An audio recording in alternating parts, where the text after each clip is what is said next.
படம் சொன்னீங்க, நானே ராஜா நானே மந்திரி. நினைவே ஒரு சங்கீதம்னு ஒரு படங்க. ஆ. முறப்பொண்ணு இவரை காதலிப்பாங்க, இவர் காதலிக்க மாட்டார். பிற்பாடு அந்த பெண்ணுக்கு ஒரு நோய் இருக்கிறது என்பது தெரிந்த பிற்பாடு இவர் காதலிப்பதை போல் நடந்து கொள்வார். அவ்வளவு உருக்கமா இருக்குங்க.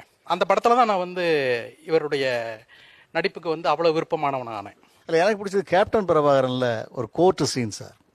எனக்கு தெரிஞ்சு சிவாஜி சார் நடித்த பராசக்தி படத்துக்கு பிறகு 10 நிமிடம் கோர்ட்டு சீனு, ஆனால் 10 நிமிடம் தியேட்டரில் கிளாப்ஸ் பறக்கும். அப்படி ஒரு தெனாவட்டம், அப்படி ஒரு ஸ்டைலிஷாக அவர் பண்ணியிருப்பார் சார். தழுவாத கைகள்னு சொல்லி ஒரு படம், இப்ப எல்லாருமே எல்லா வித எமோஷன்ஸும் சொல்றாங்க இல்ல சார். அந்த ஒரே ஒரு படம் நான் சேலஞ்ச் பண்றேன் சார், அந்த படத்தை பார்க்க சொல்லுங்க. சூப்பர் ரொமான்ஸ் பண்ணியிருப்பாரு, அடி பொலியா இருக்கும் அந்த படத்துல.